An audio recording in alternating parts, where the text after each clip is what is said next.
Ma'am, Aurangzeb को लेकर अब जिस तरह से एक देश के अंदर माहौल बन रहा है, उसे लेकर क्या कहेंगे आप? सभी दर्शकों को नमस्कार। कहने को तो कुछ इन लोगों ने छोड़ा नहीं है। जिस तरीके से देश को बदहाली और कंगाली के कगार पर लाकर खड़ा कर दिया है, सवालों से बचने के लिए ये नए मुद्दे खड़े करते हैं।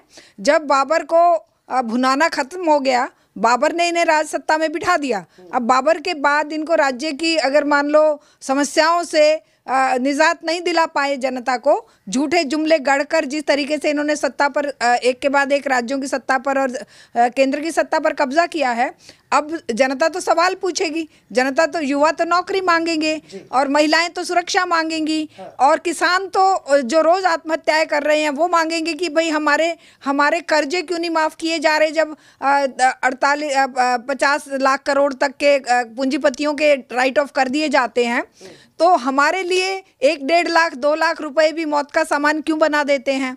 इसी तरह से युवा छात्र जो बेचारे कर्जा लेके पढ़ाई करते हैं और पढ़ाई के बाद जब नौकरियां नहीं मिलती तो वो भी आत्महत्या करने को मजबूर हैं। अभी मैं आज ही अभी एक न्यूज़ देख रही थी, न्यूज़पेपर में छपी थी कि एक पिता ने अपने 4 बच्चों को जहर दिया और खुद भी एक जहरीली किसी बूटी की चाय बना के पी के मर गए। तो ये हालात देश के हैं और ऐसे हालात में चाहे वो महाराष्ट्र है, चाहे महाराष्ट्र में बीड के किसानों के साथ कितना बड़ा धोखा किया जा रहा है। वहाँ पर पनबिजली इसकी विंड एनर्जी के नाम पर उनके खेतों पर कब्जा किया जा रहा है कॉरपोरेट के द्वारा। उनके बेचारों को अंग्रेजी पढ़नी आती नहीं है, ऐसे कॉन्ट्रैक्ट उनसे साइन करा लिए जाते हैं और फिर वो जब वो उसकी शर्तें होती हैं कि उनकी भूमि पर कब्जा कर लेता है कॉरपोरेट, तब ना कोई प्रशासन सुनता है ना पुलिस सुनती है, अल्टीमेटली वो आत्महत्याएं कर लेते हैं। तो इसी तरह से जब ये चारों तरफ हाहाकार मचा हुआ है, तब ये उन सब मुद्दों को दबाने के लिए कब्रें खोदने में लगे हैं। ये कब्र चाहे औरंगजेब की खोदें, चाहे ये अकबर की खोदें, चाहे बाबर को जिंदा करें, इनको अपने फेलियर को छुपाना है और इनको छुपाना है कि जो इनके ऊपर चारों तरफ से अब वो ग्रोक का कहर टूट पड़ा है कि वो जुमलेबाज प्रधानमंत्री कौन है, ये कौन है, वो कौन है, क्या भूमिका स्वाधीनता आंदोलन में इन लोगों की रही है, उस सब के सवाल अब पूरे पब्लिक डोमेन में हैं, वो सबके जवाब। तो अब उन सबको डाइवर्ट करने के लिए अब गोदी मीडिया को तो कोई और काम होगा नहीं, वो तो लगातार बैठ के इसी पर बहस करेंगे। और मुझे तो हैरानी उन लोगों पर होती है, चाहे वो किसी भी समुदाय के हैं, चाहे वो हिंदू हैं, चाहे मुस्लिम हैं, चाहे वो दलित हैं, चाहे कोई भी स्वर्ण है, क्या लड़ने के लिए उन्हें बेरोजगारी नहीं दिख रही है?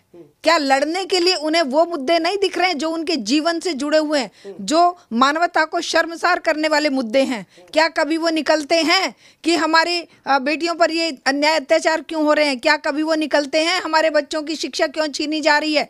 NEP 2020 में सारी बेच कर बर्बाद कर दिए, लाखों स्कूल बंद कर दिए। क्या इन मुद्दों पर कोई भी समुदाय बाहर निकल कर आवाज़ उठाता है?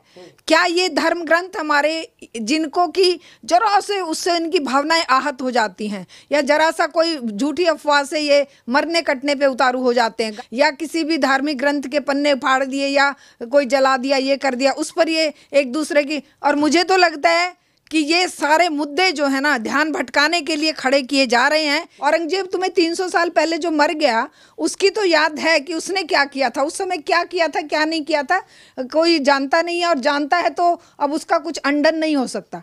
आज जो कर रहे हैं, राम रहीम जैसे, आशाराम जैसों को तुम जमानत पे पैरोल पे बाहर छोड़ देते हो और तुम कह रहे हो कि वो हमारी बेटियों के साथ ज्यादती करते थे, वो हमारे राजा महाराजाओं के साथ ऐसा करते थे, हमारे देश में ऐसा किया वैसा। आज जो कर रहे हैं उसका कौन हिसाब देगा? इसका मतलब ये हुआ कि कोई भी व्यक्ति आगे बढ़ने की बजाय पीछे मुड़ मुड़ कर देखता रहे और आगे के रास्ते को गड्ढे खोदता रहे। आगे के रास्ते गड्ढों में कौन गिरेगा? आगे जो ये गड्ढे खोद रहे हैं उनमें भी तो कभी हो सकता है कि जब सत्ता पलटे तो इसका मतलब वो पलट के फिर इनके गड्ढे खोदे हुओं के ऊपर बात करेंगे। आगे बढ़ने के लिए कोई बात नहीं करेगा। मानवता की रक्षा कौन करेगा? बच्चों के रोजगार की बात कौन करेगा? बेटियों की सुरक्षा कौन देगा? महंगाई पर बात कौन करेगा? विदेशों में जो हमारे बच्चे बेड़ियों में बांध कर लाए गए हैं। देखिए, जो लोग दंगा कर रहे थे, जिन्होंने गाड़ियों में आग लगा दी, जिन्होंने कई गाड़ियां जला दी, उनके लिए क्या कहेंगे आप? देखिए, एक पैटर्न है, आप देखोगे सब जगह पे एक ही तरह का मॉडस ऑपरेंडी यूज किया जाता है। हर जगह पे आप सुनोगे पेट्रोल बम फेंके गए, पत्थर फेंके गए, गाड़ियों में आग लगा दी, एक ही पैटर्न। इसका मतलब क्या है कि कुछ ट्रेंड लोग हैं जो इस धर्म में भी घुसा दिए गए हैं, उस धर्म में भी घुसा दिए गए हैं। मेरे पड़ोस में कोई मुस्लिम है, मेरे पड़ोस में कोई हिंदू है, कोई दलित है, किसके पास टाइम है भाई? रोटी कमाना आज मुश्किल हो गया है। कौन जाकर ये पूछ रहा है कि भाई औरंगजेब की कब्र खोदी कि नहीं खोदी, भाई तुमने वो संभाजी या दूसरे हमारे जो शिवाजी के पुत्र हैं उनका क्या हुआ, किसी को पता ही नहीं। एक भारतीय जनता पार्टी के सांसद हैं, उन्होंने साफ तौर पे अब जो है नरेंद्र मोदी की तुलना, भारत के प्रधानमंत्री की तुलना जो है छत्रपति शिवाजी महाराज से कर दी। बहुत बढ़िया तुलना करी है। पहले वो राम विष्णु के अवतार के रूप में बता रहे थे। हाँ। हैं, जब उन्हें राम मंदिर बनाना था बाबरी मस्जिद तोड़ के, या बाबरी मस्जिद तोड़ने के बाद जब राम मंदिर का निर्माण करना था, तब वो साक्षात विष्णु भगवान के रूप थे। वो राम के रूप में वो मतलब भगवान की उंगली पकड़ के जा रहे थे और उनको राम बताया जा रहा था। अब वो शिवाजी महाराज हो गए, कल को कोई और आएगा तो वो उस रूप में आ जाएंगे। मतलब ये बहरूपिया है हमारे प्रधानमंत्री। हमारे प्रधानमंत्री का कोई एक रूप, रंग, आइडियोलॉजी, कोई ईमान, धर्म है कि नहीं, कि वो पानी के बहाव की तरह बहते रहते हैं। जहां पर सत्ता के लिए उनका नाम यूज करना हो, या जहां पर सत्ता के लिए संघर्ष का उनका ये बनता हो रास्ता, वहीं पर ये जाकर उनको यूज कर लेंगे। या तो प्रधानमंत्री को इतना देवादिदेव वो महादेव बनाया हुआ है कि हर सांसद, हर मुख्यमंत्री, हर मंत्री उनकी प्रार्थना में, उनके पैर पूजने में इस शिद्दत के साथ लगा रहता है कि उन्हें दुनियादारी से कोई मतलब नहीं। उन्हें इतिहास से, भूगोल से, भविष्य से, वर्तमान से, दुनियादारी से, लोगों के दुख दर्द से कोई लेना देना नहीं है। उनको केवल सत्ता देखिए, जो चाहिए। विवाद और रहेगा, एक तरफ जो है भारतीय जनता पार्टी के कई ऐसे नेता हैं जो बिल्कुल कट्टरता के साथ बयान देते हैं एक धर्म के प्रति, और दिल्ली की जो मुख्यमंत्री है वो इफ्तार पार्टी में शामिल हो रही है, इफ्तार खा रही है। बिल्कुल, ये मौका परस्ती है। इन्हें भी खुद भी पता है कि जब तक ये हिंदू मुसलमान का झगड़ा खड़ा नहीं करेंगे, जब तक ये जिस भी क्षेत्र में चुनाव होगा ना, जिस भी राज्य में चुनाव होगा, उसी राज्य में ये इन मुद्दों को उभार देंगे। अरे 300 साल उनको हो गए, इस बीच में हमारे स्वाधीनता आंदोलन के रिवोल्यूशनरीज भी आए, इस बीच में हमारे गांधी जी भी आए, लाला लाजपत राय और भी बहुत सारे हिंदुत्ववादी नेता भी आए। क्या किसी ने औरंगजेब की कब्र का जिक्र किया? क्या किसी ने पूछा कि औरंगजेब कहाँ दफनाया गया है? क्या किसी ने पूछा कि किसकी कब्र या किसका मंदिर कहाँ पर बना है? नहीं, उन लोगों को उस समय एक उद्देश्य था। क्या अंग्रेजों ने पूछा? अंग्रेजों ने तो उल्टा उस मिट्टी गारा की बनी हुई कब्र को संगमरमर की बनाकर वहाँ पर एक हेरिटेज रूप उसको दिया। तो क्या यही लोग अच्छा, इन्हें भी आके 10-11 साल हो गए, इन्हें भी क्या अभी सूझा है? सोचने की बात है। ये जनता को विचार करना चाहिए, अभी नहीं एक्सपोज करना चाहिए कि 10-11 साल में, अरे 25 साल से ये सत्ता में, राजनीति में हैं हमारे माननीय प्रधानमंत्री जी, क्या इन्हें कभी औरंगजेब की याद आई? ये तो गुजरात में थे, उस समय क्यों नहीं इन्होंने कहा कि औरंगजेब की कब्र खोदो भाई, उसको वहां से नष्ट करो? उस समय कर सकते थे ना, क्योंकि निकटवर्ती राज्य तो महाराष्ट्र है। तो आज इनको अगर औरंगजेब की कब्र की याद आ रही है तो ये इसका एक, उसके पीछे निहित एक उद्देश्य है। हम बिना किसी उद्देश्य के कुछ करता नहीं है ये दल, ये हमेशा उसके पीछे। आखिरी सवाल रहेगा, अभी कुछ दिन पहले आपने सुना कि किस तरह जो है प्रभु श्री राम के नाम जो है मस्जिद के गेटों पर लिख दिया जाता है। एक तो ये हो गया, और दूसरा, अब दूसरी तरफ कहा जा रहा है कि औरंगजेब के कब्र को खुदवाना नहीं चाहिए बल्कि उसके ऊपर शौचालय बनवा देना चाहिए। ये इनसे घिनौनी हरकतें करवाने का इन्होंने ट्रेनिंग ले रखी है। हम तो यही पूछते हैं, क्या विश्व हिंदू परिषद या बजरंग दल या आरएसएस क्या इसी तरह की मानसिकता के लोगों से बना है? ये क्या इसी तरह की ट्रेनिंग देते हैं? इनके क्या जो शिविर होते हैं, जो इनके वर्ग लगते हैं, क्या उनमें यही कुछ डिस्कस होता है कि कहाँ पर किसके धर्म को बेइज्जत करके, किसके धर्म पर गंद छिड़क के खुद को ऊंचा? कभी भी कोई किसी को गिरा के ऊंचा नहीं हो सकता।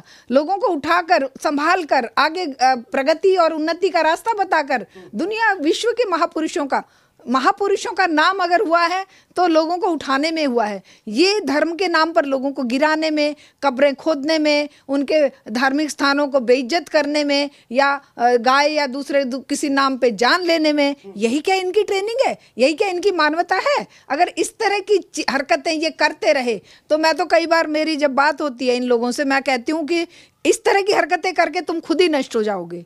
क्योंकि कोई भी चीज जब तक अंदर से खोखली नहीं होती है ना, बाहर की चोट उस पर काम नहीं करती अगर वो अंदर से मजबूत है। अभी तक आरएसएस अंदर से मजबूत रहा होगा कभी? ये हिंदुत्व की सोच किसी ना किसी रूप में थोड़ी बहुत इंसानियत रखती थी, लेकिन आज इनका ये जो रूप है ये बिल्कुल सामने आ गया है और नंगा हो गया है कि इनके आसपास भी इंसानियत का कोई विचार है ही नहीं। अगर विचार होता तो इतने बड़े बड़े इनके नेता क्या चुप्पी साध कर बैठ जाते? क्या इनके मुंह में दही जम जाता है जब कोई किसी के धर्म पर लांछन भेजता है या कोई किसी के कब्र खोदने की बात करता है? क्या ये सारे उनके एक चक्रव्यूह का हिस्सा है कि भाई हम सब बैठ के ये प्लान कर रहे हैं और अब तुम इसको प्रोपेगेट करो, अब तुम इसको इम्प्लीमेंट करो? इनके चुप्पियों से तो यही स्पष्ट होता है कि इन्होंने ये खुद प्लान करके और एक एक क्षेत्र वाइज, एक एक एरिया में कौन चीज़, कहीं नूह में जाकर ये वो कौन सा भगवान महादेव के मंदिर पर हंगामा उतारते हैं और वहाँ जाकर औरंगजेब को छेड़ते हैं, कहीं किसी और क्षेत्र में जाके कौन सी संभल में जाके मस्जिद को छेड़ते हैं, तो मथुरा में जाकर वहाँ श्री कृष्ण, थोड़े दिन में मोदी जी श्री कृष्ण भी बन जाएंगे, देखना। अब ये कहेंगे इनको देखना कृष्ण के रूप में लोग आरतियाँ उतारने लग जाएंगे। तो ये हर क्षेत्र में अलग अलग, कहीं इनका भी खुद का एक आधार नहीं है। ये जहाँ पर देखते हैं कि यहाँ ये मुद्दा काम आएगा, यहाँ पर ये चिंगारी जो है ये आग बनकर भड़क जाएगी। वो अगर देश के प्रधानमंत्री अपनी गेटअप को चेंज कर रहे हैं तो वो एक अलग विषय है, लेकिन एक हिंदू धर्म की जो आस्था है वो आस्था अपनी जगह है। आस्था का मतलब भाई ये तो कभी नहीं होता है कि दूसरे की आस्था को हम गालियां दें। आस्था, अगर मैं मेरे धर्म को प्यार करती हूँ, अगर मैं खुद को प्यार करती हूँ, तो मुझे ये भी एहसास है कि दूसरा भी खुद को उतना ही प्यार करता होगा, अपने धर्म को प्यार करता होगा, अपने माता पिता को प्यार करता होगा, अपने आसपास के वातावरण को प्यार करता होगा। लेकिन ये नफरत फैलाते हैं, ये नफरत इनके रगों में बह रही है और उस नफरत का तोड़ केवल और केवल हमारी और आपकी एकता और ये व्यवस्था एक्चुअली नफरत और फूट पर टिकी हुई है। ये मुनाफाखोरी व्यवस्था को जब तक यहाँ पर जन समुदाय एकत्रित होके उस नफरत को ठोकर नहीं मारेगा, इस व्यवस्था को नंगा नहीं करेगा, क्योंकि ये व्यवस्था के ये गुर्गे हैं, ये मुखौटे हैं। ये मुखौटे कभी कृष्ण बन जाएंगे, कभी बाबर बन जाएंगे, कभी कृष्ण बन जाएंगे, कभी विष्णु भगवान बन जाएंगे और कभी शिवाजी बन जाएंगे। और जो समाज में जहर फैलाने के लिए जिन प्रतीक चिन्हों को प्रयोग किया जाए उनको करके ये अपने आकाओं को खुश करेंगे। ये कहेंगे देखो हमने भारत की जनता को कैसा बेवकूफ़ बनाया, उल्लू बनाया। अरे वहाँ तो इनकी जबान नहीं खुली जब ये ट्रंप के सामने हाथ बांधे बैठे थे, ऐसे सिकुड़े हुए बैठे थे। वहाँ छोटे से मैक्सिको देश का प्रधानमंत्री और ये आपका यूक्रेन का प्रधानमंत्री भिड़ जाता है और वेनेजुएला जैसा छोटा सा देश इनके औकात दिखा देता है अमेरिका को। और हमारे 140-145 करोड़ की आबादी वाले देश के प्रधानमंत्री जो मदर ऑफ डेमोक्रेसी कहते हैं, वहां जाकर ये इनके मुंह से एक शब्द नहीं निकलता अपने अधिकारों के लिए, भारतीयों की मान मर्यादा के लिए। तो धन्यवाद तमाम जानकारी के लिए। तो सुना आपने किस तरह से जो है नागपुर में चाहे औरंगजेब को लेकर भड़की हुई हिंसा या फिर भारतीय जनता पार्टी के एक सांसद ने प्रधानमंत्री मोदी की कंपेयर छत्रपति शिवाजी महाराज से कर दी। बहरहाल इसे लेकर आप क्या सोचते हैं, अपनी प्रतिक्रिया जरूर दें। फिलहाल के लिए इतना ही। ऐसे तमाम खबरों के लिए देखते रहें DS4 न्यूज़।